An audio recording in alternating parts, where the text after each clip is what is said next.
She wasn't supposed to be behind that rifle. Not on that rooftop. Not with a Green Beret's life hanging in the balance at 900 yards. But when the impossible shot needed taking, when every other option had failed, when 900 yards of Afghan desert separated life from death, there was only one person steady enough to make it count. Before we jump back in, tell us where you're tuning in from. And if this story touches you, make sure you're subscribed, because tomorrow, I've saved something extra special for you. They'd laughed when Lieutenant Jenna Castellanos first requested sniper training. A 5'4" communications officer from the mountains of New Mexico. Quiet as morning mist, with hands that never shook and eyes that missed nothing. The instructor saw another wannabe trying to prove herself in a man's world. The other soldiers saw dead weight pretending to be deadly. They were all wrong.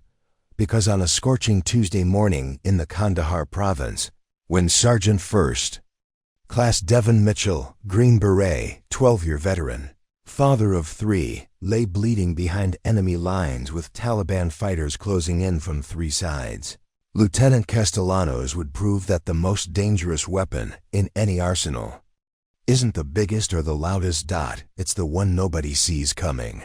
The mission had gone sideways in seconds. What started as routine reconnaissance became a nightmare of crossfire and chaos.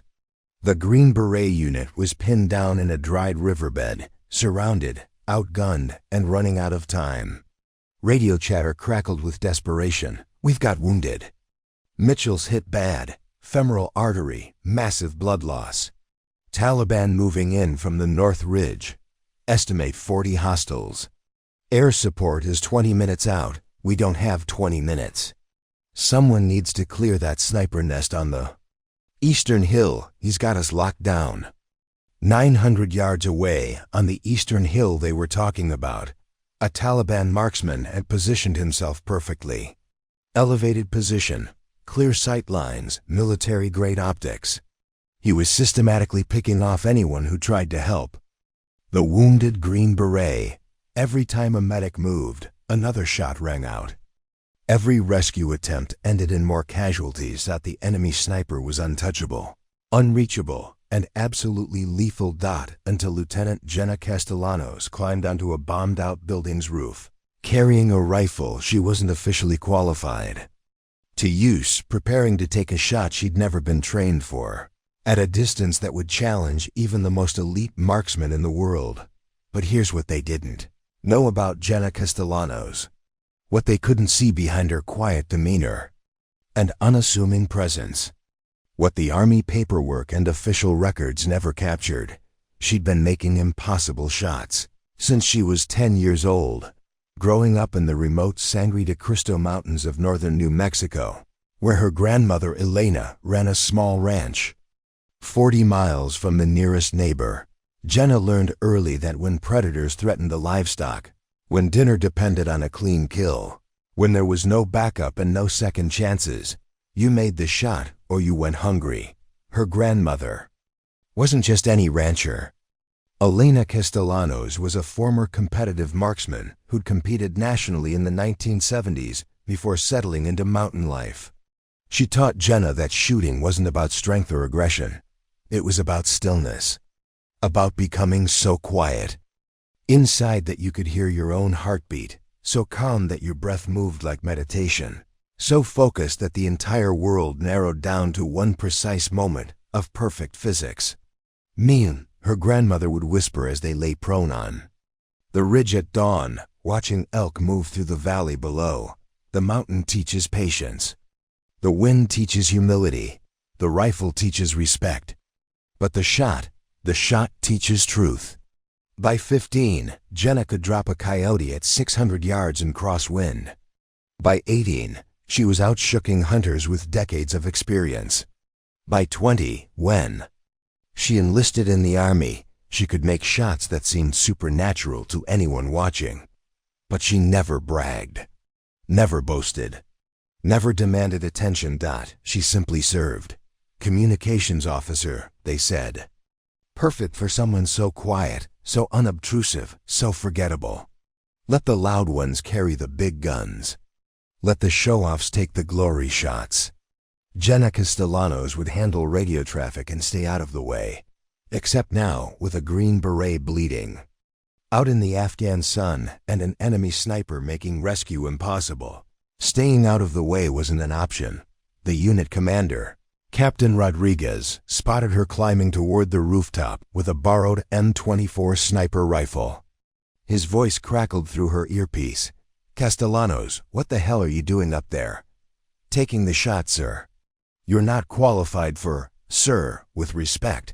Sergeant Mitchell is going to die if someone doesn't neutralize that sniper in the next 3 minutes. I can make this shot." Silence on the radio. 900 yards of open ground, wind gusting unpredictably. Enemy sniper with military training and superior position. And Lieutenant Jenna Castellanos, communications officer who'd never fired. A shot in combat, claiming she could do what their best marksman couldn't. Captain Rodriguez made a decision that would either save lives or create a disaster. "Take the shot, Lieutenant. God help us all." What happened next would become legend. In military circles, a shot so precise, so impossible, so perfectly executed under the worst possible conditions that it would be studied in sniper schools for years to come. The kind of shot that separates soldiers from myths. The kind of shot that proves sometimes the quietest voices carry the deadliest whispers. Because when 900 yards of desert wind and Taliban crossfire stood between life and death, Lieutenant Jenna Castellanos was about to remind everyone that the most dangerous enemies are the ones you never see coming, and the most valuable allies are the ones you never bothered to notice. If this story of hidden courage and impossible precision has you on the edge of your seat, smash that subscribe button and tell us in the comments, who's the most underestimated person you know? Because sometimes the quietest people make the loudest impact. The shot that would save a Green Beret and change everything was still 8 minutes away. But first, you need to understand how a ranch girl from New Mexico became the deadliest person nobody knew existed. Preparing and narrating this story took us a lot of time, so if you are enjoying it, subscribe to our channel. It means a lot to us. Now back to the story. 900 yards.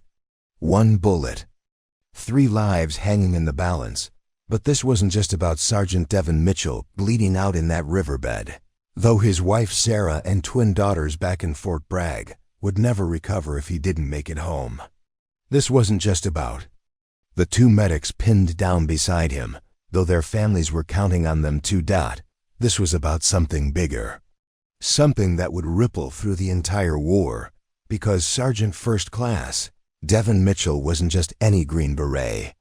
He was the team's intelligence specialist, carrying encrypted hard drives containing the locations of every Taliban safehouse, weapons cache, and leadership compound they'd identified over 6 months of deep reconnaissance. Information that had cost 3 American lives to gather. Intelligence that could end Taliban operations in this entire province. If Mitchell died, that intelligence died with him. The Taliban fighters closing in weren't just trying to kill 3 American soldiers. They were trying to capture the most valuable military intelligence gathered in Afghanistan in 2 years. The enemy sniper on the Eastern Hill wasn't just picking off rescuers. He was buying time for Taliban forces to reach Mitchell and extract those hard drives. Every minute that sniper kept the Americans pinned down was another minute for enemy reinforcements to arrive. Another minute for the mission to turn from rescue to catastrophe. Captain Rodriguez's voice cut through the static. "All units be advised. We have confirmed Taliban technical vehicles moving in from the south. ETA 12 minutes. If we don't extract Mitchell and that intel before they arrive, we lose everything. 12 minutes. That's all they had. Air support was still 18 minutes out. The nearest friendly unit was 25 minutes away. The only thing standing between mission success and total failure was a communications officer who'd never fired a shot in anger, trying to make a 900-yard kill, Shot in combat conditions that would challenge the world's best snipers, Lieutenant Jenna Castellanos pressed her eye to the scope, feeling the familiar weight of a rifle that felt foreign in every other way. The M24 was heavier than anything she'd trained with, the optics different from what she knew, the wind patterns unlike anything in the New Mexico mountains. But through her scope, she could see everything. The Taliban sniper, professional and patient, scanning methodically for targets. Below in the riverbed, Mitchell was growing paler by the minute, his life flowing out onto the Afghan sand. The medics beside him had stopped trying to move.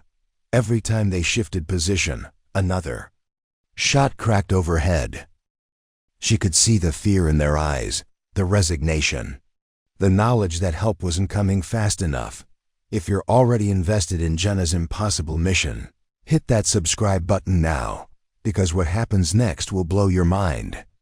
And comment below, what's the longest shot you've ever attempted? Bow hunting, basketball, taking a chance on love. We want to hear your stories of hitting targets that seemed impossible. In her earpiece, radio chatter painted a picture of desperation. Mitchell's losing too much blood. He's got maybe 8 minutes before he's gone. Taliban sniper is locked onto our position. We can't even get a tourniquet on him. Where the hell is that shot, Castellanos? Jenna adjusted her scope, calculating windage. The morning heat was creating thermals that would affect bullet trajectory. The distance was at the absolute edge of the M24's effective range. She had no spotter, no backup, no way to adjust if she missed. One shot. That's all she'd get. Miss, and the enemy sniper would immediately relocate, probably to an even better position. Miss, and Mitchell would bleed out. Miss, and 6 months of intelligence work would fall into Taliban hands. But there was something else driving her. Something that connected this moment to every dawn hunt with her grandmother, every impossible shot she'd made in the silence of the Sangre de Cristo Mountains. Her grandmother Elena's voice echoed in her memory. Mia, when someone's life depends on your shot, you don't miss. Not because you're perfect, but because perfection is the only option love allows. Jenna had learned to shoot to feed her family, to protect the ranch, to honor the trust placed in steady hands and a quiet heart. Now 7,000 miles from home, that same trust was being placed in her again. Through her scope, she watched the enemy sniper acquire a new target. One of the medics was trying to reach Mitchell with a medical kit. The Taliban marksman was tracking him, finger moving to the trigger. In 3 seconds. Another American would die. In 3 seconds. The mission would move from difficult to impossible. In 3 seconds. Lieutenant Jenna Castellanos would discover whether a lifetime of making impossible shots had prepared her for the one that would define everything. The wind shifted. Her breathing slowed. The world narrowed to a single point of focus 900 yards away. Time stopped, and in that perfect moment of stillness, Jenna Castellanos began the squeeze that would either save 3 lives and a critical mission, or cost everything they'd fought for. The shot that would echo through military history was less than 2 seconds away. Lieutenant Jenna Castellanos wasn't supposed to be the one holding that rifle. At 24 years old, she stood barely 5 feet 4 in her combat boots, with dark hair perpetually pulled back in a regulation bun and brown eyes that seemed to absorb everything while revealing nothing. Her personnel file read like a textbook example of military mediocrity, adequate fitness scores, solid but unremarkable academic performance, and a specialty in communications that kept her safely behind radios instead of behind triggers. To her commanding officers, she was dependable background noise, the kind of soldier who showed up on time, followed orders without question, and never caused problems. Her platoon mates saw her as the quiet one who ate lunch alone, declined invitations to off-base parties, and disappeared into her bunk with technical manuals while others played cards or watched movies. Nobody looked twice at Jenna Castellanos. And that was exactly how she preferred it. But if anyone had bothered to dig deeper into her background, they would have discovered that the unassuming communications officer from New Mexico carried secrets that would have changed everything about how they saw her. Secrets that began in the high desert of the Sangre de Cristo Mountains, where silence wasn't just preferred, it was survival. Jenna had grown up in a world where the nearest neighbor was 40 miles away and the nearest hospital was 4 hours of mountain roads that became impassable in winter. Her grandmother Elena's ranch existed in the kind of isolation that bred either weakness or extraordinary self-reliance. For the Castellanos women, it had bred something else entirely, an almost supernatural ability to read the land, the weather, and the animals that moved through both. Elena Castellanos had been a competitive shooter before Jenna was born, traveling the circuit in the 1970s when women in marksmanship were curiosities rather than competitors. She'd set records that still stood, won trophies that gathered dust in the ranch house, and then walked away from it all when she inherited the family land. She never spoke about why she'd left competition shooting, but Jenna suspected it had something to do with the same restlessness that eventually drove her own father away from the mountains and her mother to follow him to the city. Elena had stayed. And when Jenna was 8 years old and her parents died in a car accident on one of those treacherous mountain roads, Elena had taken in a grieving granddaughter and taught her that some kinds of strength only grew in solitude. The ranch demanded skills that most children never developed. Predators, mountain lions, coyotes, bears, posed constant threats to the livestock that represented their livelihood. Hunting provided meat that supplemented their income and reduced their dependence on supplies from town. But more than that, Elena believed that a woman living alone needed to be able to protect herself and everything she cared about. "The mountains don't care if you're scared, Mia," Elena would say as they hiked before dawn to check distant fence lines. "They don't care if you're tired or if you think something is too hard. They only care if you're prepared." Preparation, for Elena, meant competence with tools that could mean the difference between life and death. A rifle wasn't a weapon in her philosophy, it was a responsibility. Like knowing how to start a fire in wet weather, like being able to find water in drought conditions, like understanding which plants could heal and which could kill. Jenna learned to shoot the way other children learn to ride bicycles. Gradually, naturally, with patient instruction and growing confidence. But where other children mastered playground skills, Jenna mastered something far more demanding. By the time she was 12, she could track wounded animals through terrain that confused experienced hunters. By 15, she was making shots that veteran marksmen found difficult to believe. But it wasn't just about accuracy. Elena taught her granddaughter that true marksmanship was about understanding systems, ballistics, weather, psychology, ethics. Every shot had consequences that rippled outward like stones thrown in still water. A clean kill meant respect for the animal and food for the table. A missed shot meant tracking a wounded creature through miles of wilderness. A careless shot meant dangers that could echo for years. "Anyone can learn to hit a target, Mia," Elena would explain as they cleaned rifles in the evening light. "But only someone who understands responsibility can be trusted with the power to reach out and touch something 500 yards away." The ranch made Jenna comfortable with solitude in ways that unsettled people who'd grown up surrounded by neighbors and constant connection. She could spend days alone in the high pastures, moving through landscape that seemed empty to outside eyes, but was full of signs and stories for anyone who knew how to read them. Animal tracks told her about predator movements. Weather patterns taught her to predict storms hours before they arrived. The behavior of birds and insects revealed the presence of threats long before they became visible. This wasn't developed not just observational skills, but a kind of patience that was almost meditative. Jenna learned to be still for hours, watching and waiting for the right moment.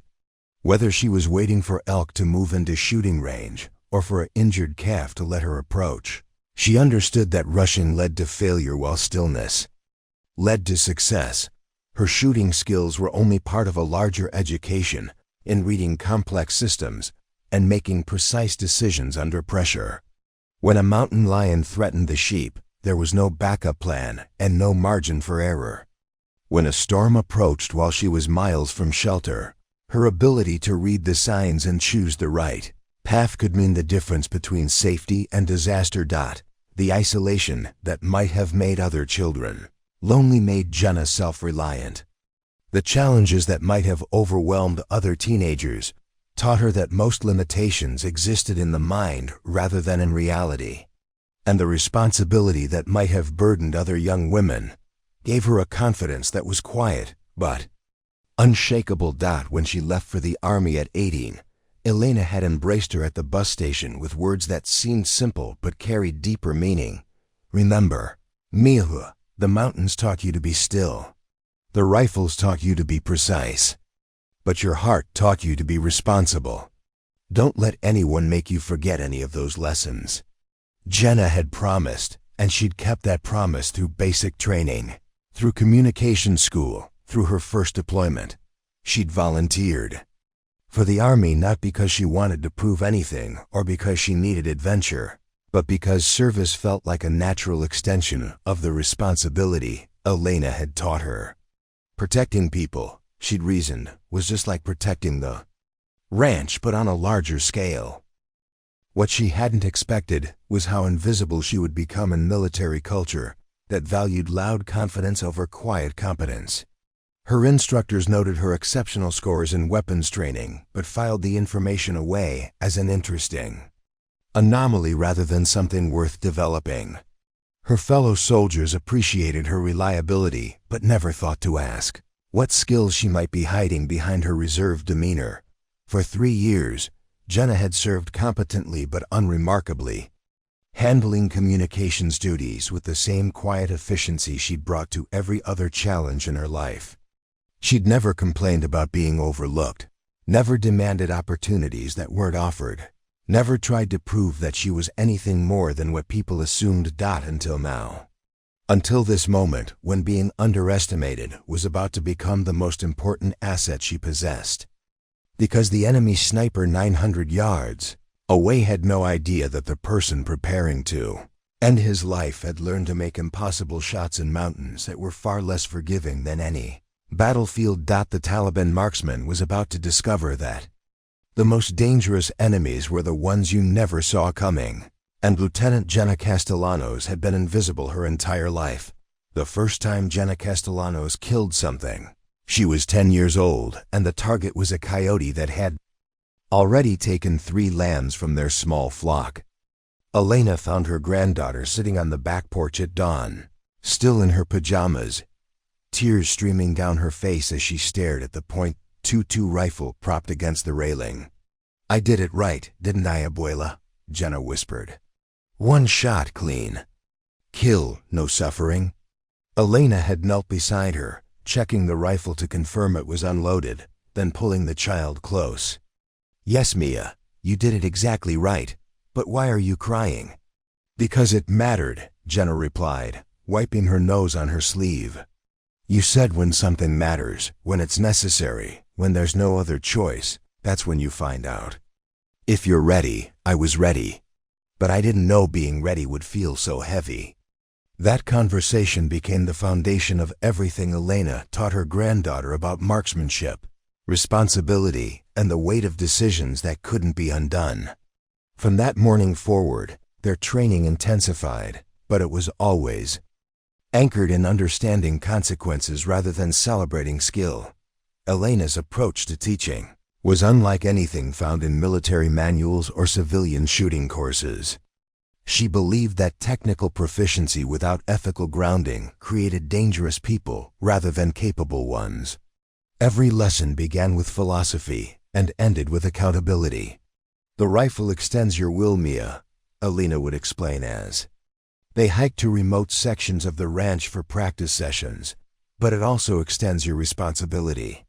When you can reach out and touch something a quarter mile away, you better be absolutely certain that touching it is the right thing to do.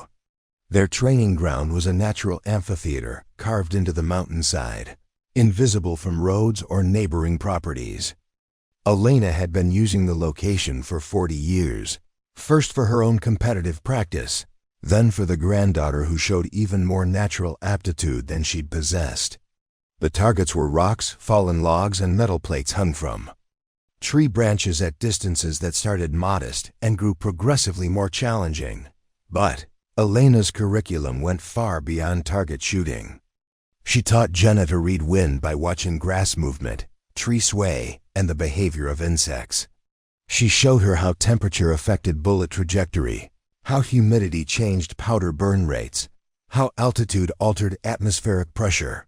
Most importantly, she demonstrated how to calculate all these variables instinctively, turning complex ballistics into intuitive understanding.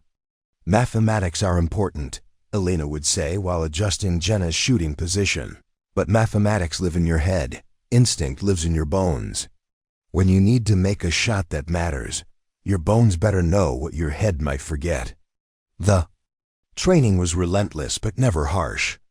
Elena understood that developing true marksmanship required building muscle memory that functioned under stress, breath control that remained steady during crisis, and mental discipline that could shut out distractions when everything depended on a single moment of perfect focus. She achieved this through repetition that bordered on meditation.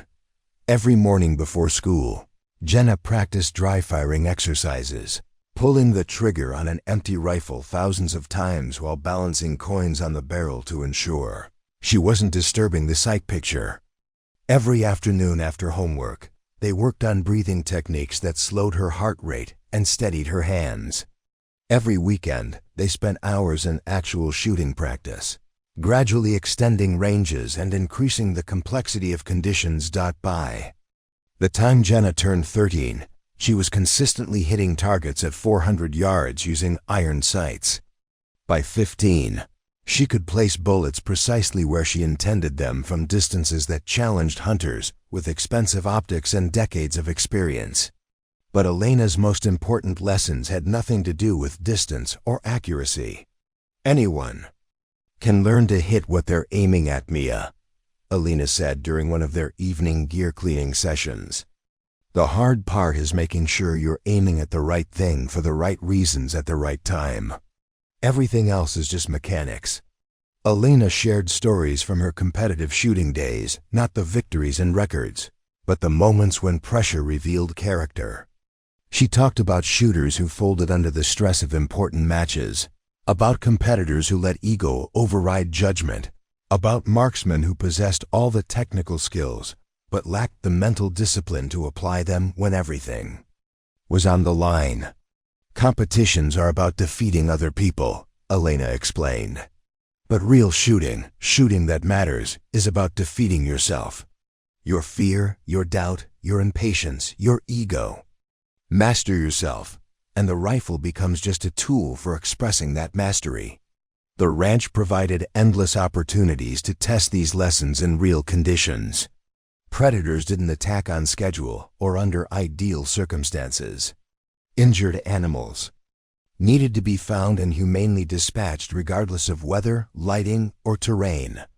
Hunting for meat meant accepting only shots that would result in clean kills.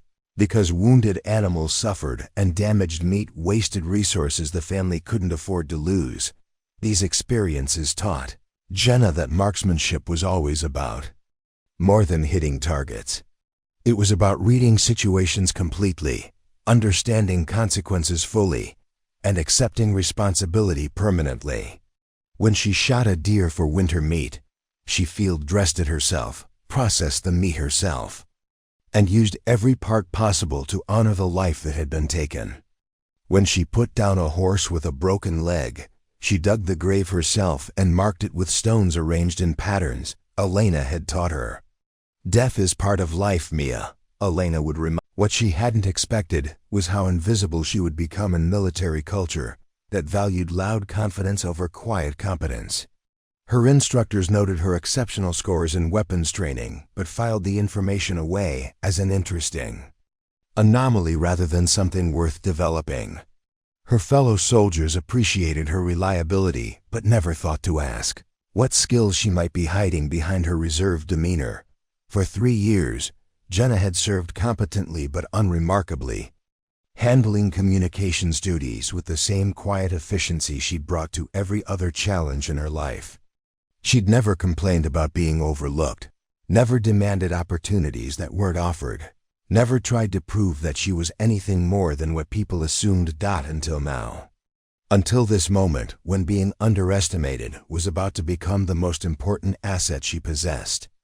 Because the enemy sniper 900 yards away had no idea that the person preparing to end his life had learned to make impossible shots in mountains that were far less forgiving than any battlefield. The Taliban marksman was about to discover that the most dangerous enemies were the ones you never saw coming, and Lieutenant Jenna Castellanos had been invisible her entire life.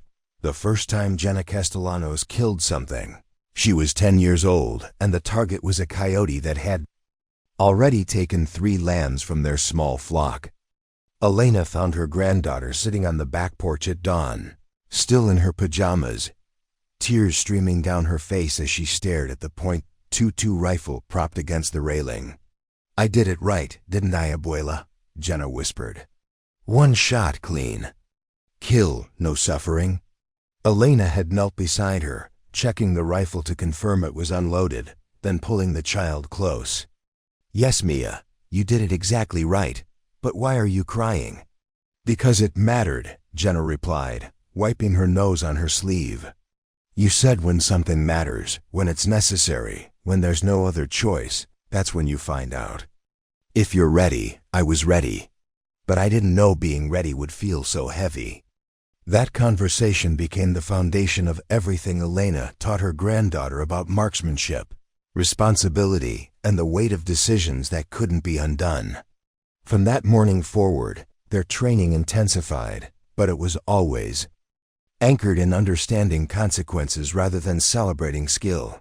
Elena's approach to teaching was unlike anything found in military manuals or civilian shooting courses. She believed that technical proficiency without ethical grounding created dangerous people rather than capable ones. Now on a rooftop in Afghanistan, with 900 yards of desert wind between her and an enemy sniper, all of Elena's lessons were converging into a single moment that would test everything she'd learned about marksmanship, responsibility, and the weight of decisions that couldn't be undone. The granddaughter who had cried after her first necessary kill was about to discover whether 8 years of training had prepared her for the shot that would define the rest of her life. When Lieutenant Jenna Castellanos arrived at Forward Operating Base Kalish 6 months earlier, she'd been assigned to the 47th Communications Battalion as a radio operator and signals intelligence specialist. The assignment made perfect sense to everyone involved: quiet, technically competent, no disciplinary issues, and test scores that indicated solid but unremarkable aptitude for military communications work. Her commanding officer, Major Frank Reynolds, had glanced at her personnel file for exactly 30 seconds before filing it away. "Another comms operator," he'd muttered to his aide. "At least this one looks like she won't cause any drama." That assessment suited Jenna perfectly. Drama was the last thing she wanted. She'd enlisted to serve, not to prove points or break barriers. The communications specialty allowed her to contribute meaningfully to missions while staying in the background where she felt most comfortable. She handled encrypted radio traffic, maintained communication equipment, and provided backup for intelligence-gathering operations when extra personnel were needed. Her fellow soldiers saw exactly what she wanted them to see: a competent but unremarkable teammate who did her job efficiently and never complained about anything. She ate meals quietly, usually with a technical manual or after-action report, rather than engaging in the constant chatter that filled the dining facility. She volunteered for extra duties that others avoided: night watch, equipment maintenance, inventory management, tasks that kept her busy and further reinforced her image as a dedicated but unexceptional soldier. But beneath this carefully Constructed facade. Jenna was conducting her own private mission that had nothing to do with radio frequencies or signal processing. She was studying the war. Every piece of intelligence that passed through her communication station. She absorbed and analyzed. Enemy movement patterns, successful and failed mission profiles, casualty reports, tactical innovations. Jenna processed it all with the same systematic attention Elena had taught her to apply to reading mountain weather. She understood that wars, like ecosystems, operated according to patterns that could be identified and predicted by anyone patient enough to observe them carefully. More importantly, she was watching the people around her with the same intensity. She'd once applied to tracking predators through the high desert. She noted which soldiers remained calm under pressure and which ones fell apart when things went wrong. She observed how different units functioned, which leadership styles produced effective results, and what kinds of mistakes repeatedly led to casualties. This constant observation revealed something that troubled her: the disconnect between marksmanship training and actual combat effectiveness. She watched soldiers who'd scored expert ratings on qualification ranges struggle to hit targets under the stress and chaos of real combat. She saw shooters with impressive technical skills make poor decisions about when and where to engage enemies. Most concerning, she witnessed instances where better marksmanship could have prevented casualties, but was unavailable because the right person wasn't in the right place at the right time. The base had a shooting range that was used primarily for weapons maintenance and qualification requirements. Most soldiers treated it as an obligation rather than an opportunity. They fired the minimum rounds necessary to maintain their ratings, then returned to other duties without giving marksmanship another thought. Jenna began spending her off-duty time at that range, ostensibly maintaining her own qualifications, but actually conducting advanced training that would have impressed any sniper instructor. She practiced with every weapon system available: M4 carbines, M249 light machine guns, M240 medium machine guns, and most importantly, the M24 sniper weapons system that was occasionally brought out for specialized training. The range wasn't designed for long-distance shooting, but Jenna found ways to challenge herself within its limitations. She practiced rapid target acquisition, shooting from awkward positions, firing after physical stress, and maintaining accuracy in adverse weather conditions. When other soldiers occasionally joined her for informal practice sessions, they were impressed by her skills but attributed them to natural talent rather than the years of intensive training she'd actually received. "Damn, Castellanos, Sergeant," Mike Torres had commented after watching her put 10 rounds through the same hole at 300 meters. "You sure you're not supposed to be a sniper instead of a radio operator?" "Just lucky, I guess," Jenna had replied, deflecting the attention she didn't want. "My grandmother taught me to hunt, old habits. But luck had nothing to do with it." Jenna was systematically preparing for a role she'd never been offered, training for missions she'd never been assigned, developing skills the Army didn't know she possessed. She understood that wars created unexpected situations where the right person with the right skills could make decisive differences, but only if they were ready when those moments arrived. Her preparation went beyond marksmanship.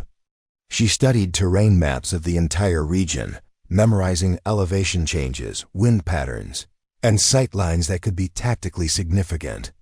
She learned the technical specifications of every enemy, weapon system they'd encountered, understanding their capabilities, limitations, and typical employment tactics. She practiced moving through the base and surrounding areas with the same stealth techniques Elena had taught her for approaching spooked animals. Most importantly, she was building relationships with people who could provide the opportunities she might need. The base armorer, Staff Sergeant Jim Walsh, appreciated her genuine interest in weapons maintenance and began allowing her access to equipment that was typically restricted to designated marksmen.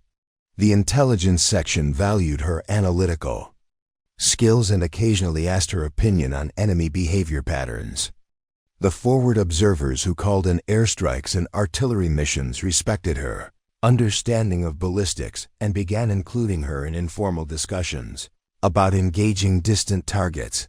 None of these relationships were calculated or manipulative.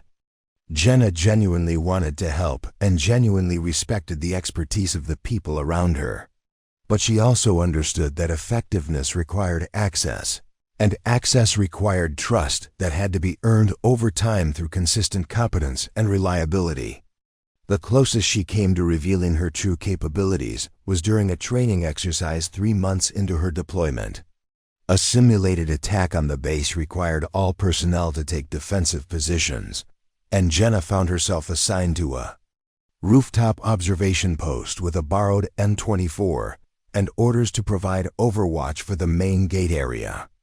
The exercise controllers had placed targets at various distances to test the base's defensive coverage. Most of the designated marksmen were engaging targets within 400 meters, well within their comfort zones and training parameters. But Jenna spotted movement at a much greater distance, beyond the range that anyone else was attempting to engage. She'd acquired the target, calculated the range at approximately 750 meters, adjusted for wind and elevation, and fired a single shot that struck center mass. The exercise controllers had been forced to check and recheck their equipment because they couldn't initially believe that anyone at the base was capable of making that shot. Major Reynolds had called her into his office afterward, not to congratulate her, but to express confusion about how a communications specialist had managed to engage a target that their designated marksman hadn't even attempted. "Just got lucky, sir," Jenna had explained. Wind was calm, good lighting, stable shooting position. Sometimes everything just lines up right. Reynolds had studied her for a long moment, then shrugged and dismissed her. The incident was filed away as an anomaly rather than an indication of exceptional capability. But word had spread quietly through the base's informal networks. Soldiers began to notice that the quiet communications officer was spending significant time at the range and seemed to possess skills that went well beyond what her job required. A few of the more observant NCOs began making mental notes about Lieutenant Castellanos, filing her away as someone who might be useful in situations that required more than radio operation. Captain Rodriguez, who commanded the quick reaction force, had specifically requested her for reconnaissance missions after watching her performance during several training exercises. He'd noted her ability to remain calm under pressure, her attention to detail during mission planning, and her uncanny ability to spot things that others missed. "Castellanos has good eyes," he'd told his team leaders, "and she doesn't panic when things go sideways. I want her on overwatch for any mission where we might need someone watching our backs." That request had led to her inclusion in the convoy security mission that was now falling apart in the riverbed below. Rodriguez had assigned her to advanced reconnaissance specifically because he trusted her to see problems before they became disasters and to communicate accurately under pressure. What he didn't know was that he'd also positioned the one person on his team who could solve problems that were beyond the reach of conventional solutions. Problems that required not just good eyes and steady nerves, but the ability to reach out and touch enemies at distances that most soldiers considered impossible. Now, as Jenna settled into her shooting position on the rooftop with the borrowed M24, all of her careful preparation was about to be tested in the most demanding way possible. The months of training, observation, and relationship building had positioned her exactly where she needed to be when the moment arrived that would define everything. The quiet communications officer who'd spent 6 months flying under everyone's radar was about to remind the world that the most dangerous weapons were often the ones nobody saw coming. Operation Nightfall had been planned as a routine intelligence gathering mission, the kind of low-risk, high-value operation that Captain Rodriguez's quick reaction force had executed dozens of times over the past year. The target was a suspected Taliban logistics hub in the village of Qadir Khan, approximately 40 kilometers northeast of Fob Kalish. where intercepted communications suggested weapons and supplies were being staged for upcoming attacks against coalition forces. The intelligence was solid, gathered over weeks of signal intercepts, drone surveillance, and human intelligence reports. The village appeared to be lightly defended, primarily by local militia rather than experienced Taliban fighters. The plan called for a small reconnaissance team to infiltrate, gather photographic evidence of weapons caches, identify key personnel, and extract without making contact. Simple, clean, minimal risk. Rodriguez had requested a 6-person team, himself as team leader, Sergeant First Class Devon Mitchell as intelligence specialist, 2 infantry soldiers for security, 1 medic, and Lieutenant Jenna Castellanos for communications and additional reconnaissance support. The mission was scheduled to last 18 hours, insertion at 02:00, reconnaissance phase until 1400, extraction by 1600. This should be straightforward, Rodriguez had briefed his team the evening before deployment. Kandahar Khan is a farming village, maybe 200 people total. Our intel suggests the Taliban are using abandoned buildings on the eastern edge for storage, probably with minimal security. We observe, document, and get out clean. Mitchell had spread aerial photographs across the briefing table, pointing out key landmarks and potential approach routes. The terrain favors us, he'd explained. Open fields on the south and west sides give us good visibility of anyone approaching. The village sits in a natural depression, so we can establish overwatch positions on the surrounding ridges. Weather forecast shows clear skies, minimal wind, good visibility.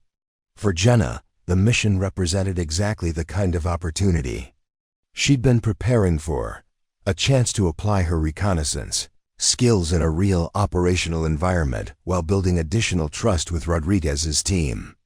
She'd studied the terrain maps intensively, identifying optimal observation positions and potential contingency routes.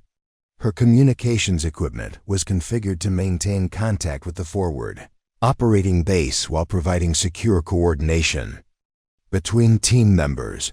What none of them knew was that their intelligence was compromised. The Taliban had been aware of coalition interest in Kandahar Khan for over a week. Instead of relocating their supplies, they decided to use the situation as an opportunity to eliminate the reconnaissance team that they knew would eventually arrive. The lightly defended logistics hub was actually an elaborate trap with experienced fighters positioned in concealed positions throughout the area. The mission began exactly as planned. Rodriguez's team inserted via helicopter at a landing zone 3 kilometers south of the village, then moved overland using night vision equipment and established their primary observation post on a ridge overlooking the target area. Initial reconnaissance confirmed the presence of military vehicles and supply caches exactly where the intelligence had predicted. "Everything looks good," Rodriguez had whispered into his radio as dawn approached. Confirming multiple technical vehicles, probable weapons storage in buildings 7 and 12, estimated 15 to 20 personnel visible.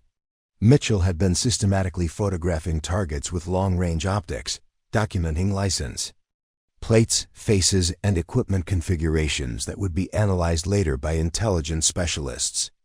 The medic and infantry soldiers maintained security while Jenna coordinated communications with the base and monitored Taliban radio frequencies for any indication that the team's presence had been detected. For the first 8 hours, Operation Nightfall proceeded flawlessly. The team gathered extensive intelligence about Taliban logistics operations, identified several high-value targets, and prepared to begin extraction procedures. Rodriguez was already composing his after-action report, anticipating another successful mission that would contribute to the broader campaign against Taliban supply networks. But at 10:30 hours, everything changed. Mitchell, who had been using a spotting scope to observe vehicle movements in the village, suddenly froze. "Contact," he whispered urgently. "Multiple fighters moving into positions around our location." They know we're here. Through her own optics, Jenna could see what Mitchell had spotted, armed figures emerging from concealment in terrain that had appeared empty moments before. The Taliban hadn't been surprised by the reconnaissance mission. They'd been waiting for it. The coalition team was surrounded by enemies who had spent hours moving into optimal positions while remaining invisible to the American observers. How many? Rodriguez demanded, already beginning to plan contingency movements. At least 30, probably more, Mitchell replied, continuing to scan the area with his scope. They've got us bracketed from 3 sides. Professional positioning. Military-grade equipment. These aren't local militia. The situation deteriorated rapidly. Taliban fighters were closing the encirclement systematically, using terrain features and pre-positioned supplies to maintain concealment while advancing. The coalition team's planned extraction route was already compromised, with enemy forces moving to block the path back to the landing zone. Rodriguez made the decision that would ultimately save their lives. Instead of attempting to fight their way out of the encirclement, he ordered an immediate withdrawal toward alternate extraction coordinates, using a route that would take them through the riverbed system north of the village. Move now, he commanded. Fighting withdrawal, pounding overwatch, Castellanos coordinate with base for emergency extraction. The team began moving, but the Taliban response revealed the sophistication of their planning. As soon as the Americans started withdrawing, enemy forces activated a carefully orchestrated pursuit that demonstrated intimate knowledge of the terrain and probable escape routes. Radio intercepts confirmed that the Taliban had positioned blocking forces at multiple locations, turning what should have been a simple extraction into a running battle across increasingly hostile terrain. Mitchell, carrying the mission's intelligence data on encrypted hard drives, became the primary target as Taliban fighters realized the Americans were attempting to escape with valuable information. Enemy fire concentrated on him specifically, forcing the team to make increasingly desperate decisions about routes and timing. The riverbed that was supposed to provide concealment became a trap when Taliban forces positioned themselves on the overlooking ridges with clear fields of fire. The team found themselves pinned in the open, unable to advance or retreat, with enemy reinforcements arriving to complete the encirclement. That was when the sniper appeared. Jenna had been monitoring Taliban radio frequencies throughout the pursuit and heard the transmission that chilled her blood. Sniper team in position, Eastern Ridge, all American movements visible. Begin precision engagement. Through her scope, she spotted the shooter's position, a carefully camouflaged nest approximately 900 meters from the riverbed, with perfect elevation and sight lines to engage anyone who tried to help the trapped Americans. The enemy marksman was already acquiring targets, preparing to systematically eliminate the coalition team while preventing any rescue attempts. Rodriguez's voice crackled through her earpiece. We need immediate fire support. Enemy sniper has us pinned down. Anyone who moves gets shot. Air support was still 20 minutes away. Quick reaction forces were 30 minutes out. The Taliban reinforcements would arrive in less than 15 minutes. Mitchell was losing blood rapidly from a wound that required immediate medical attention. But the enemy sniper made any rescue attempt suicidal. Captain Rodriguez scanned the surrounding ridges desperately, looking for options that didn't exist. His team was trapped, outgunned, and running out of time. The mission had become a disaster. That would result in American casualties and the loss of critical intelligence unless someone could neutralize the enemy sniper who was making rescue impossible. That's when he remembered Lieutenant Jenna Castellanos, positioned on overwatch 900 meters away with a borrowed M24 sniper rifle and skills that nobody fully understood. Rodriguez had requested her for the mission because of her reconnaissance abilities and steady nerves. He'd positioned her in overwatch because he trusted her to watch for threats and communicate accurately under pressure. What he hadn't realized was that he'd placed the one person on his team who could reach out and touch an enemy at distances that conventional infantry couldn't even attempt. The quiet communications officer who'd spent months preparing for exactly this kind of impossible situation was about to discover whether all her training had prepared her for the shot that would define everything. The Taliban sniper had no idea that he was about to become the target instead of the hunter. And Lieutenant Jenna Castellanos was about to remind everyone that the most dangerous enemies were the ones you never saw coming. The radio burst that changed everything came at 11:27 hours, transmitted in Pashto but intercepted by Jenna's monitoring. Equipment: American sniper eliminated. Begin final assault on trapped forces. Through her scope, Jenna watched in horror as the Taliban sniper shifted his aim towards Sergeant Mitchell, who was trying to apply pressure to his wounded leg while remaining behind minimal cover. The enemy marksman had already killed Staff Sergeant Williams, the team medic, with a single shot through the head when he'd attempted to reach Mitchell with medical supplies. Now the Taliban shooter was systematically eliminating anyone who could provide aid or organize resistance. Captain Rodriguez's voice cut through the static, edged with desperation. "All stations, this is Bravo 6. We are taking effective sniper fire from elevated position. Grid 41 SMB 23847195553. Unable to move, unable to treat wounded. Immediate fire support required or we will be overrun." Base responded with devastating clarity. Bravo 6. Nearest air assets are Charlie Mike 18. Nearest ground support is Charlie Mike 27. No friendly sniper assets available your location. 80 minutes for air support. 27 minutes for ground reinforcement. Mitchell would be dead in 5 minutes, and the Taliban assault force was already moving down from the ridges, using the sniper's suppressive fire to advance on the trapped Americans.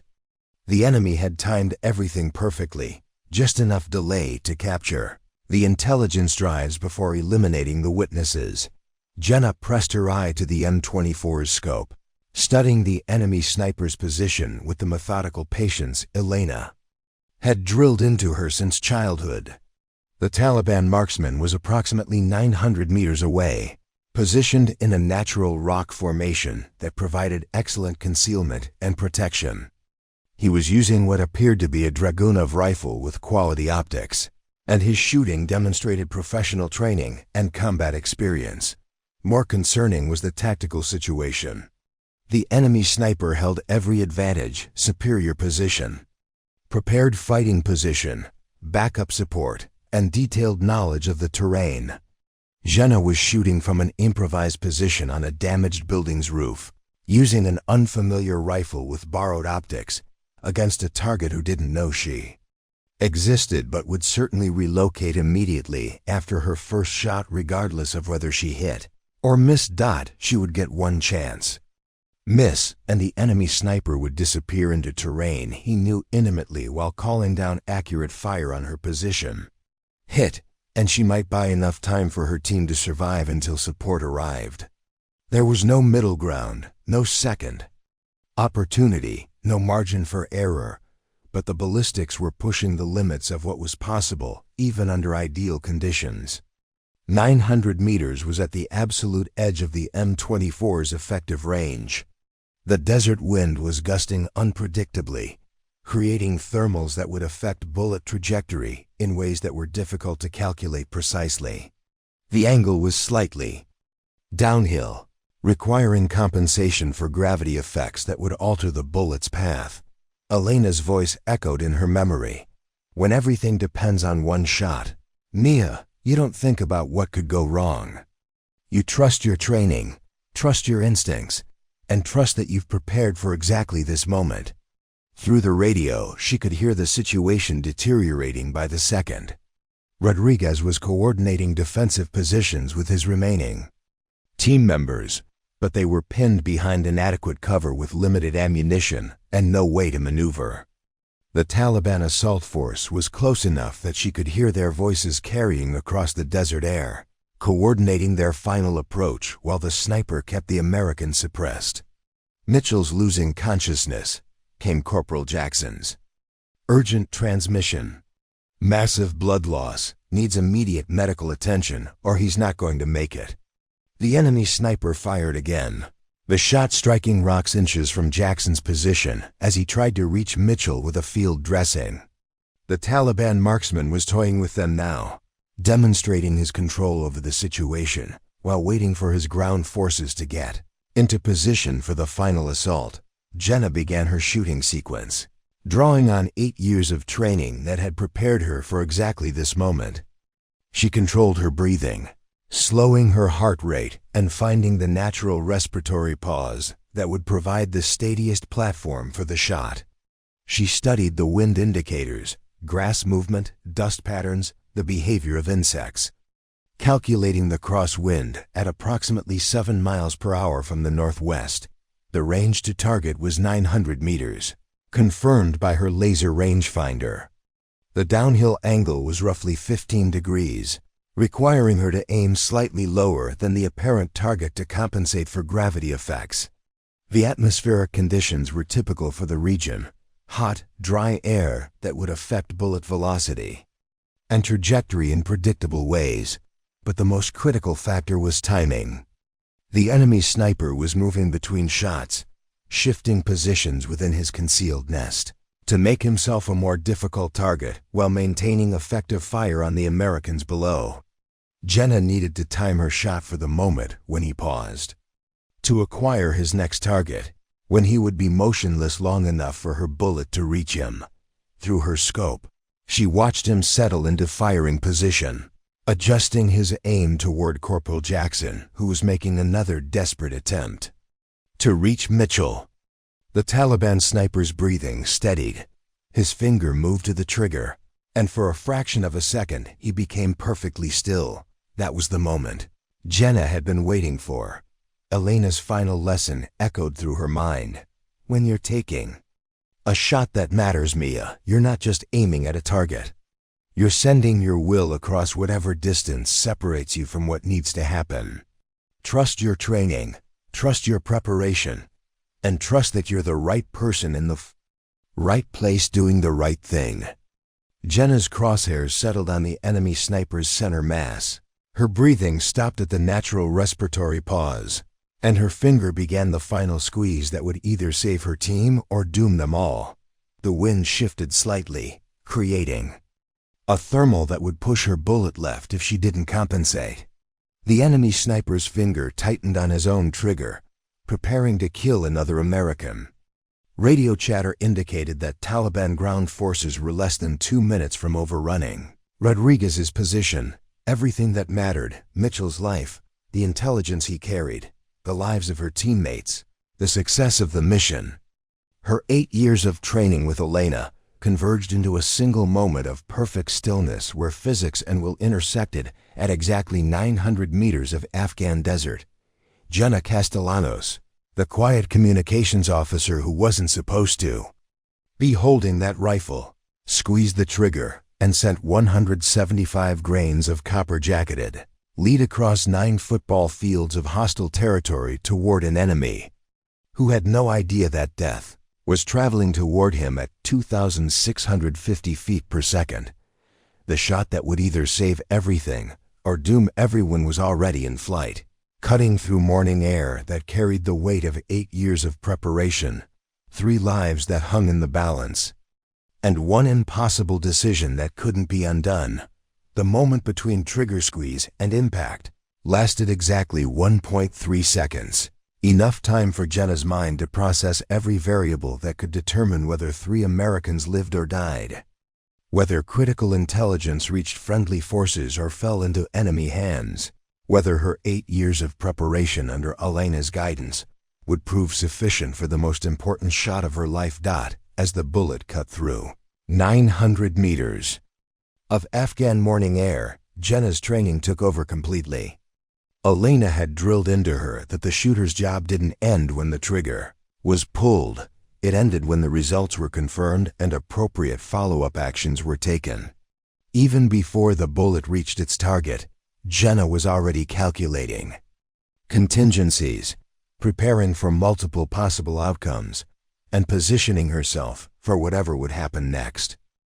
Through her scope, she watched the Taliban sniper's body language as he lined up his shot on Corporal Jackson.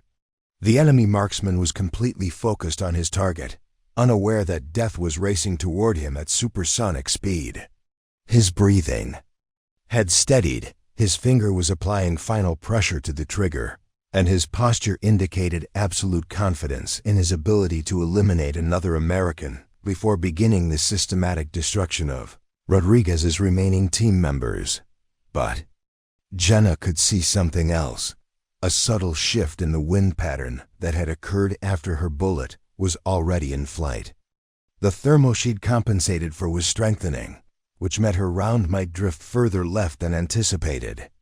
At 900 meters, even a small miscalculation could result in a complete miss, and there would be no opportunity for adjustment or correction. Elena's voice echoed through her mind with devastating clarity. The hardest part of any important shot isn't making it, Mia.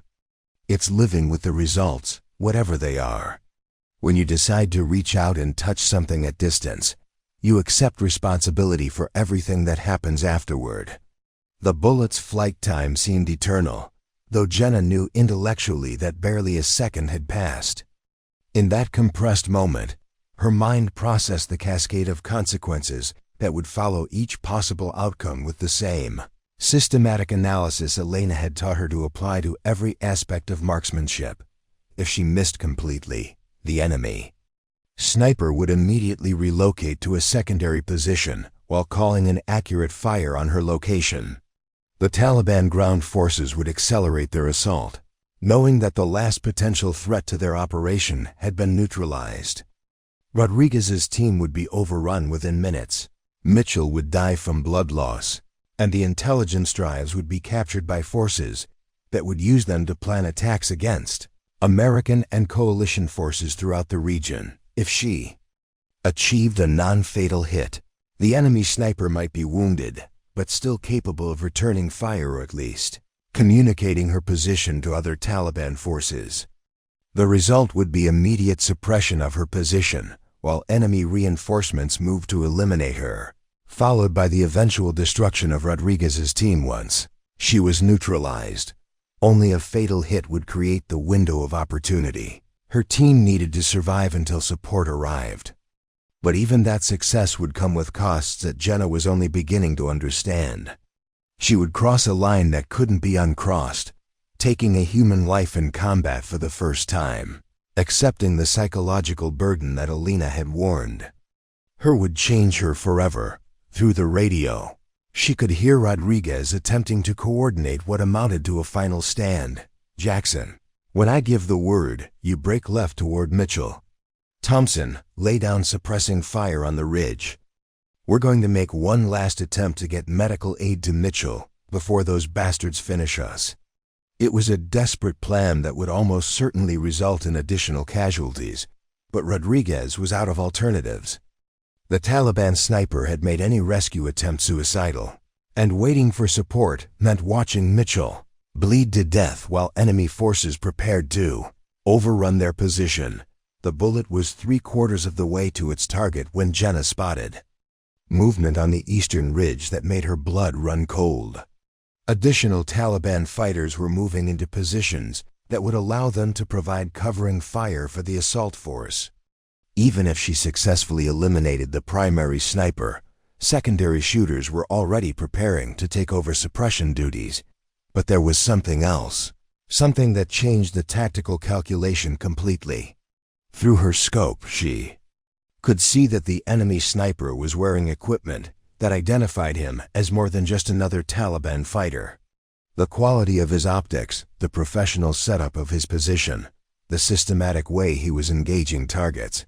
This was a foreign advisor, probably Pakistani or Iranian special forces, training Taliban fighters in advanced marksmanship techniques. Elena had taught her that some targets carried significance beyond their immediate tactical value. Sometimes, Mia, one shot can change more than just what's happening in front of you. Sometimes the right shot at the right time can change the whole shape of what comes after. Eliminating a foreign advisor would send a message that would ripple through Taliban networks for months. It would demonstrate that American forces possessed capabilities that could reach out and touch high-value targets, regardless of how carefully they positioned themselves. More importantly, it would eliminate someone who was training other snipers to kill Americans and coalition forces throughout the region. The bullet was closing the final 100 meters when the wind shifted again, this time in Jenna's favor. The thermal that had threatened to push her round off target was dissipating, and the crosswind was dropping to levels that would have minimal effect on accuracy.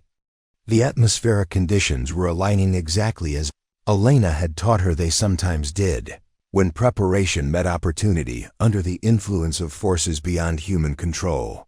But Jenna also realized something that made this moment even more significant than she'd initially understood. This wasn't just about saving Rodriguez's team or protecting the intelligence Mitchell carried. This was about proving that American forces could adapt, improvise, and overcome enemy advantages through individual skill and courage.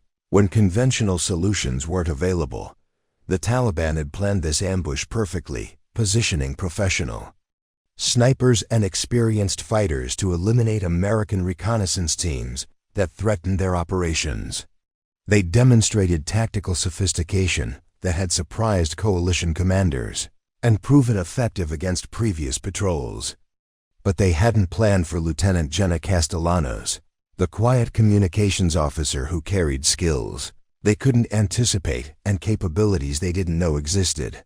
Elena's final lesson came back to her with perfect clarity.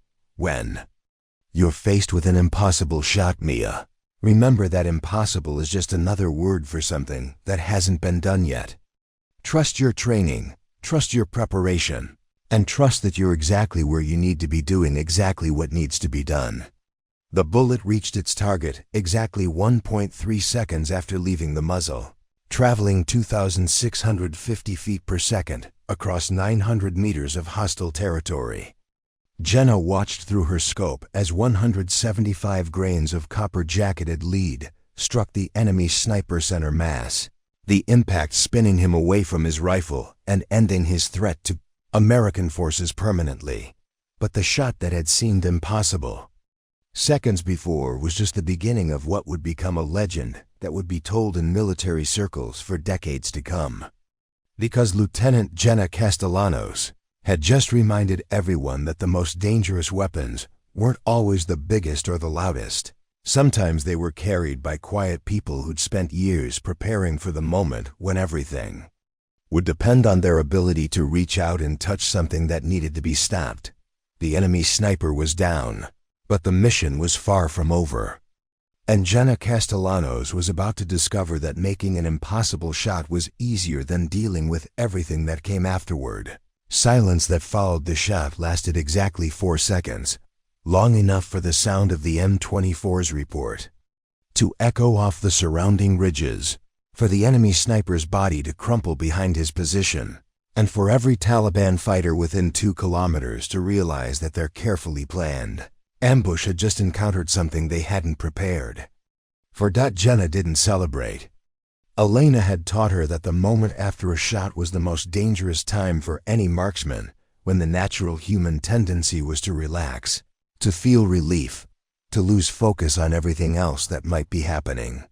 Instead, she immediately began scanning for secondary targets while keying her radio with practiced calm. Bravo 6, this is Overwatch. Enemy sniper neutralized. You are clear to move. Rodriguez's voice came back instantly, filled with disbelief and desperate hope. Overwatch, confirm enemy sniper down? Confirmed. Single shot, target eliminated. You have approximately 12 minutes before enemy reinforcements reach your position. Suggest immediate movement to alternate extraction point. Through her scope, Jenna could see the immediate effect of her shot on the tactical situation.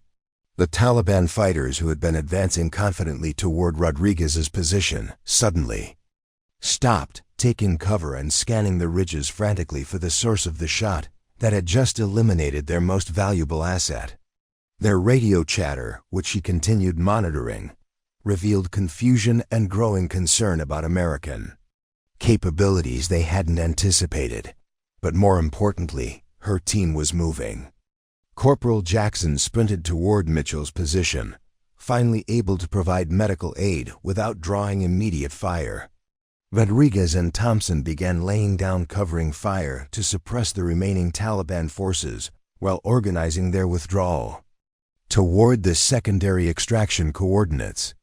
"Mitchell's responsive," Jackson's voice crackled through the radio. "Heavy blood loss, but vitals are stable.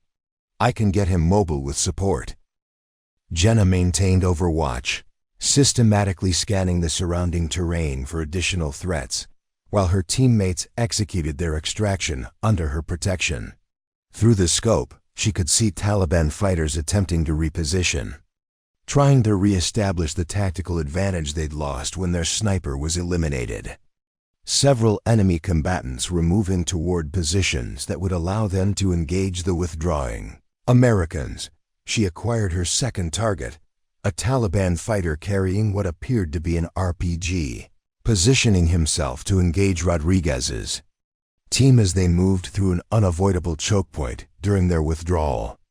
The range was shorter this time, approximately 650 meters, but the target was moving and partially concealed behind rock formations. Elena's training took over again. Jenna calculated lead time for the moving target, adjusted for the different range and wind conditions, and fired a second shot that dropped the RPG gunner before he could acquire Rodriguez's team. The remaining Taliban fighters immediately took cover, their coordinated assault dissolving into defensive positioning as they tried to locate the American sniper who was systematically dismantling their operation. "Second target down," she reported. Calmly, "RPG threat eliminated. Maintain current course to extraction point." What the Taliban fighters couldn't understand was that they were facing something unprecedented in their experience: an American marksman who could engage targets accurately at distances they considered safe, who could remain invisible while providing decisive fire support, and who could systematically eliminate their key personnel without exposing herself to effective counterattack. Their radio communications, which Jenna continued intercepting, revealed growing panic and confusion. The foreign advisor she'd killed in her first shot was apparently a senior trainer, responsible for sniper operations throughout the region. His elimination had not only removed an immediate tactical threat, but had also destroyed months of specialized training and operational planning. But Jenna was already thinking several moves ahead, applying the same systematic approach Elena had taught her for complex hunting situations where multiple variables were changing simultaneously. The Taliban reinforcements that were approaching would arrive with heavier weapons and more sophisticated tactics. Her current position would become untenable once they brought indirect fire assets to bear on her location. She needed to reposition while maintaining overwatch coverage of her team's withdrawal, a complex maneuver that required perfect timing and absolute confidence in her ability to continue providing effective support from multiple locations. Bravo 6, be advised I am displacing to alternate position. Maintaining overwatch but will be off comms for approximately 3 minutes during movement. Understood, Overwatch. We are 15 minutes from extraction. Can you maintain coverage? Affirmative. I will be in position before you reach the danger area. Jenna began her tactical withdrawal with the same ghost-like movement skills Elena had taught her during their hunts in the Sangre de Cristo Mountains. She moved through terrain that would have challenged experienced infantry soldiers, carrying the M24 and her communications equipment, while remaining invisible to the Taliban forces that were actively searching for her position. The relocation took exactly 2 minutes and 40 seconds, bringing her to a position that provided superior fields of fire over the extraction route, while offering better concealment and multiple escape routes. From this new vantage point, she could see Taliban reinforcements arriving in technical vehicles, deploying with the professional coordination that indicated experienced leadership and advanced training. But she could also see something that changed her tactical assessment completely. The enemy forces were not just trying to eliminate Rodriguez's team. They were attempting to capture Mitchell and the intelligence he carried. Several Taliban fighters were moving to positions that would allow them to cut off the American. Withdrawal while taking prisoners rather than simply killing the escaping soldiers. This realization elevated the stakes beyond immediate survival. If Mitchell was captured alive, the intelligence drives he carried would provide the Taliban with detailed information about American operations throughout the region. More critically, a captured American soldier would become a propaganda asset and bargaining chip that could affect strategic decisions at the highest levels. Jenna made a decision that went beyond her official role and authority. Instead of simply providing overwatch for her team's withdrawal, she began systematically eliminating Taliban fighters who posed capture threats, using her position and skills to ensure that Rodriguez's team could extract with their intelligence. Intact and all personnel accounted for, her third shot eliminated a Taliban commander who was coordinating the capture operation. Her fourth and fifth shots disabled two technical vehicles that were attempting to flank the American withdrawal route. Each shot was precise, calculated, and devastating to enemy morale and operational capability. The Taliban forces, who had begun the day with overwhelming tactical advantage and professional confidence, found themselves facing an invisible enemy who could reach out and kill their leaders, destroy their equipment, and eliminate their key personnel at will. Their coordinated assault collapsed into defensive confusion as they tried to locate and neutralize a threat they couldn't see or predict. Extraction LZ in sight, Rodriguez reported. All personnel accounted for, Mitchell stable and mobile. Outstanding work, Overwatch. But Jenna wasn't finished. Through her scope, she could see additional Taliban forces arriving, including what appeared to be foreign advisors carrying advanced communications equipment. These personnel represented intelligence value that could benefit American forces throughout the region. She acquired her sixth target, a foreign fighter who was coordinating Taliban communications and appeared to be directing the overall response to the American extraction. The shot was technically challenging due to the target's position behind partial cover, but Elena's training had prepared her for exactly these kinds of precision engagements. The bullet struck center mass, eliminating another foreign advisor and creating additional confusion among the remaining Taliban forces. But more importantly, Jenna had just demonstrated something that would be analyzed in military academies for years to come: how a single skilled marksman could completely alter the tactical balance of an engagement through precise application of superior training and equipment. As the helicopter extraction arrived and Rodriguez's team was safely evacuated, Jenna remained in position to provide overwatch until the aircraft was clear of the danger area. Only then did she begin her own extraction, moving through terrain she'd memorized during her initial reconnaissance and reaching her pickup point exactly on schedule. The quiet communications officer, who wasn't supposed to be holding that rifle, had just executed the most effective individual combat performance in recent military history, eliminating 6 enemy combatants at ranges exceeding 600 meters, while enabling the successful extraction of critical personnel and intelligence. But Lieutenant Jenna Castellanos was about to discover that making impossible shots was easier than explaining how she'd acquired the skills to make them.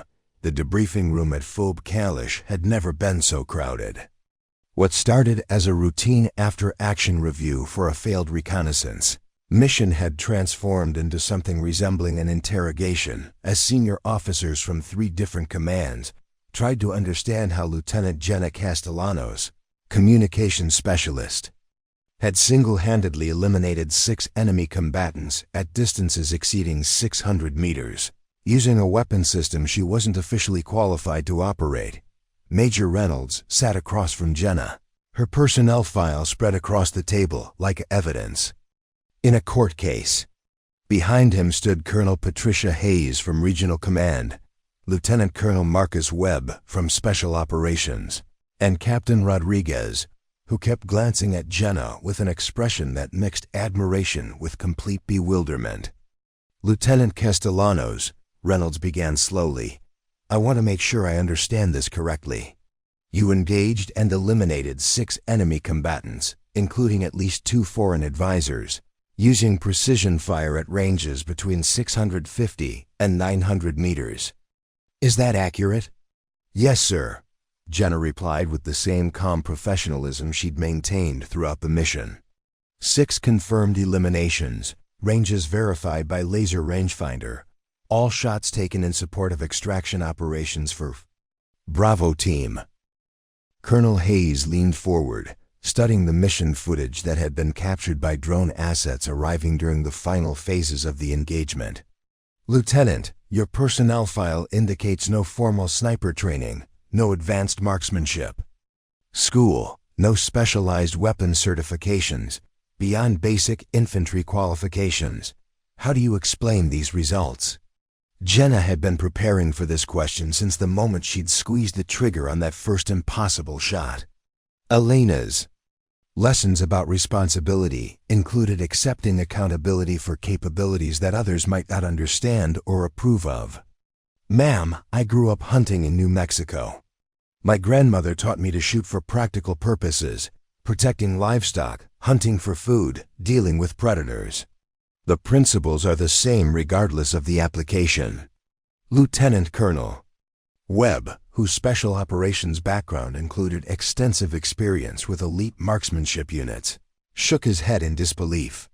"Lieutenant, I've seen Navy SEALs and Army Rangers struggle with the shots you made today. Hunting in New Mexico doesn't explain 900-meter precision under combat stress with an unfamiliar weapon system." Rodriguez finally spoke up, his voice carrying the authority of someone who'd witnessed the impossible firsthand. "Sir, with respect, I don't care how she learned to shoot. What matters is that she saved my team's lives and prevented a strategic intelligence loss. Mitchell is alive because Lieutenant Castellanos made shots that nobody else could have made." The room fell silent as the senior officers processed the implications of Rodriguez's statement.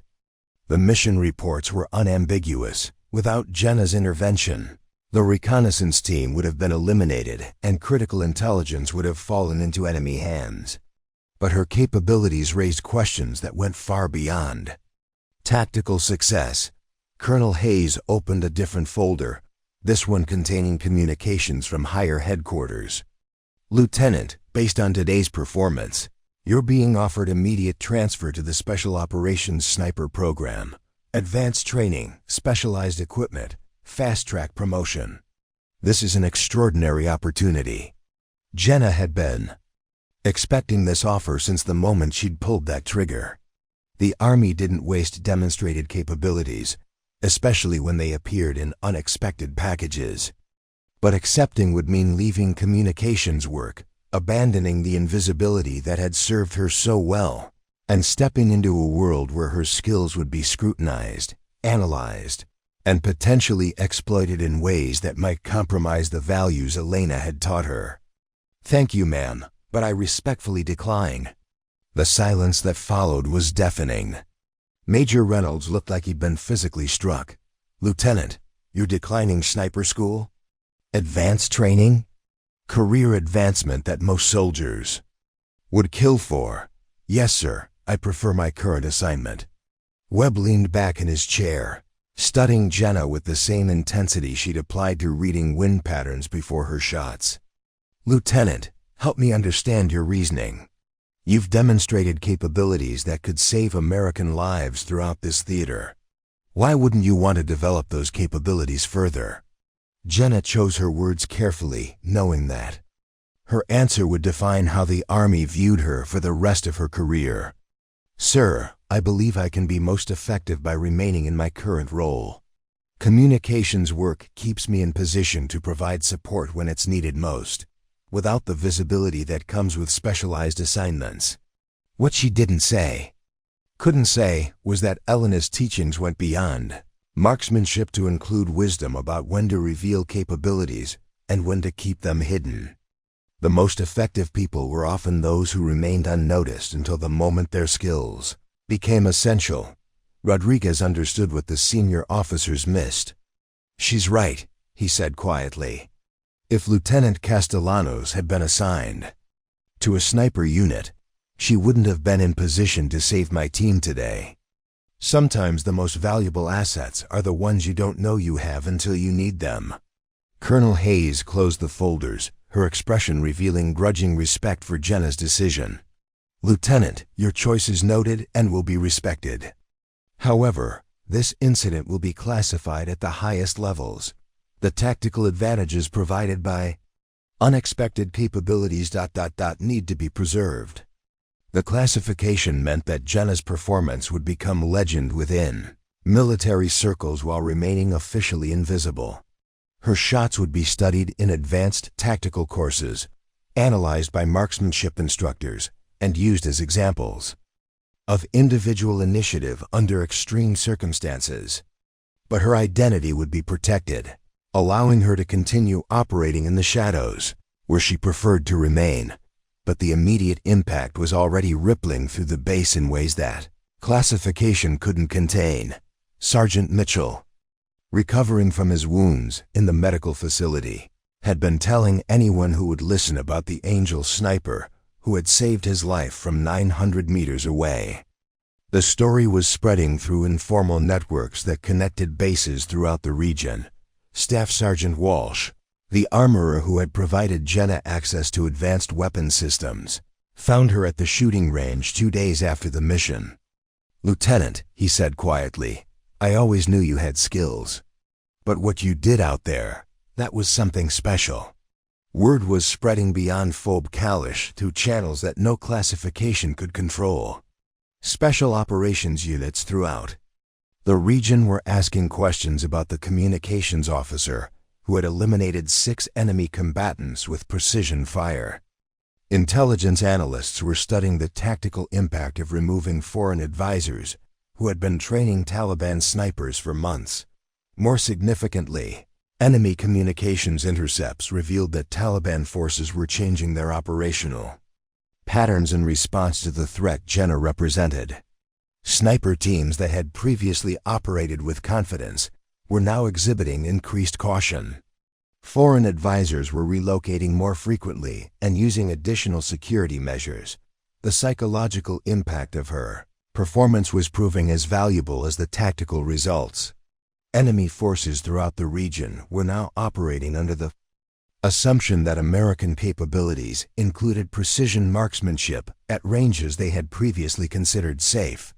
This uncertainty was affecting their planning, reducing their effectiveness, and creating opportunities for coalition forces that hadn't existed before. Captain Rodriguez requested Jenna for every subsequent mission his unit conducted. Other team leaders began making similar requests, though few understood exactly why they wanted the quiet communications officer included in their operations. They simply knew that having her in overwatch positions made their missions more likely to succeed. The base's shooting range became busier as soldiers sought to improve their own marksmanship skills, inspired by the example Jenna had set. She found herself unofficially teaching advanced techniques to soldiers who approached her with genuine interest in developing their capabilities. These informal instruction sessions became legendary among the troops, though Jenna continued to deflect attention and credit. "It's not about the shooting," she would tell soldiers who asked for her secrets. "It's about being prepared for the moment when shooting becomes necessary. Practice the fundamentals, understand your equipment, and never take a shot unless you're absolutely certain it's the right thing to do." Alina's wisdom, filtered through military experience, was creating a new generation of marksmen who understood that exceptional performance required more than technical skill. It required the mental discipline, ethical grounding, and patient preparation that had made Jenna's impossible shots possible. 3 weeks after Operation Nightfall, Jenna received a personal visit from a general she didn't recognize. He arrived without fanfare, found her at the communications center where she was conducting routine equipment maintenance, and spoke quietly while she continued working. "Lieutenant Castellanos, I wanted to thank you personally for your performance. During the Mitchell extraction, your actions saved lives and prevented a significant intelligence loss." Jenna looked up from the radio she was repairing, meeting the general's eyes with the same calm directness that had carried her through the most important shots of her life. "Just doing my job, sir." The general smiled, recognizing the deflection for what it was. "Yes, Lieutenant.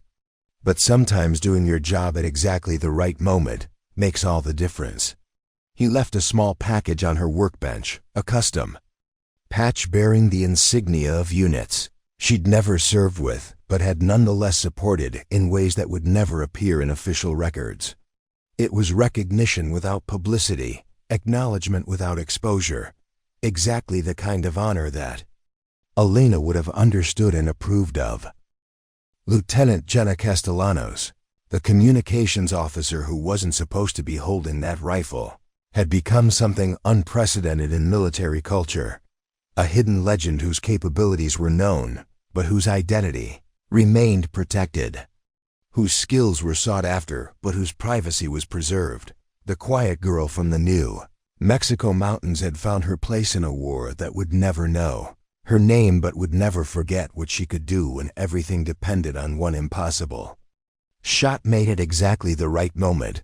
5 years later, at the Advanced Marksmanship Center at Fort Benning, Georgia, a group of elite sniper candidates gathered around an instructor who was about to tell them a story that would fundamentally change how they understood their profession. The instructor, Master Sergeant David Chen, had served 3 tours in Afghanistan and witnessed firsthand the evolution of precision warfare in the region.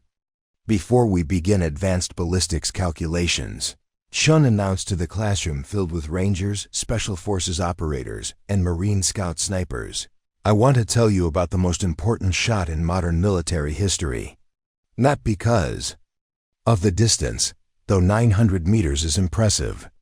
Not because of the conditions, though desert wind and thermal effects created significant challenges. But because of who made it and why it mattered. The students, all of whom had already demonstrated exceptional marksmanship skills to reach this level of training, leaned forward with interest.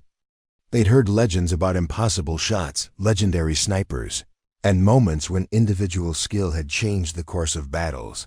But Chun's expression suggested this story was different. The shot was made by a communications officer.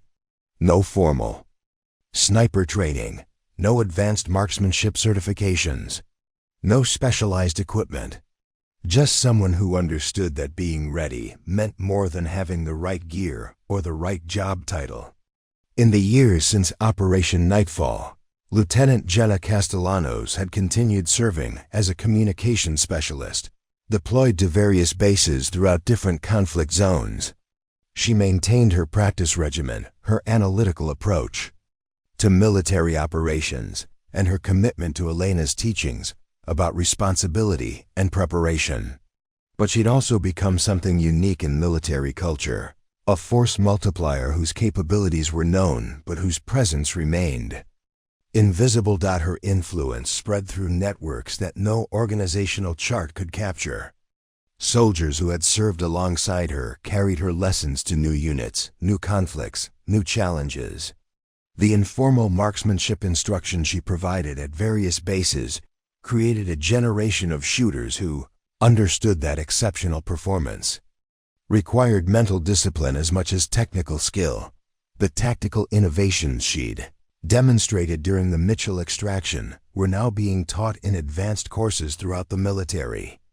The concept of hidden assets, personnel with specialized capabilities who operated in conventional roles until extraordinary circumstances required their unique skills, had become a recognized element of modern military planning. But the most significant impact was philosophical rather than tactical. Jenna's example had proven that the most valuable military assets weren't always the most visible ones. That preparation could trump specialization when applied with sufficient dedication and intelligence. and that individual initiative could overcome institutional limitations when guided by clear ethical principles. Master Sergeant Chun continued his lecture.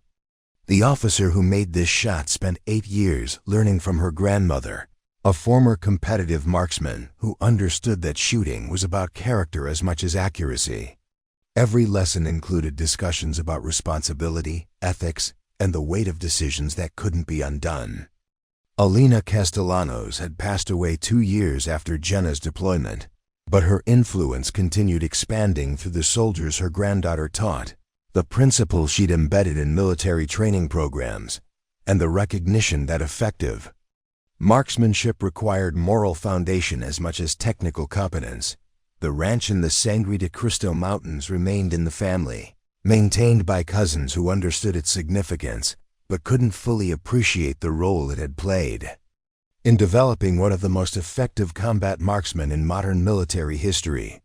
The natural amphitheater where Alina had taught Jenna to shoot was still there, silent testimony to the power of patient instruction and dedicated practice taught in military installations around the world. The lessons that had begun in that remote mountain training ground continued multiplying. Soldiers approached marksmanship with greater respect for its psychological and ethical dimensions. Training programs incorporated decision-making scenarios that tested character alongside capability. The understanding that deadly skills required moral framework became embedded in curricula that would influence military culture for generations. Jenna herself had transitioned to civilian life after completing her service commitment, but her military legacy continued growing through the people she'd influenced and the principles she'd demonstrated. She worked as a communications consultant for organizations that served military families, maintaining her connection to the community while applying her analytical skills in new contexts. The M24 rifle she'd used during Operation Nightfall was eventually retired from service, but not before being used in hundreds of training scenarios designed to teach advanced marksmanship principles. The weapon became a teaching tool that helped instructors explain how equipment capabilities could be maximized through superior training and mental preparation. More importantly, the story of her performance continued inspiring soldiers who faced their own impossible situations. The understanding that individual preparation and initiative could overcome systemic limitations became a cornerstone of military education that emphasized personal responsibility alongside unit cohesion. But perhaps the most significant aspect of Jenna's legacy was what it revealed about potential that existed in unexpected places. Military organizations began looking more carefully at personnel whose capabilities might exceed their official qualifications, creating opportunities for hidden assets to contribute more effectively to mission success. The concept of quiet professionals, individuals who possessed exceptional skills but operated without seeking recognition or advancement, became recognized as a valuable element of military effectiveness.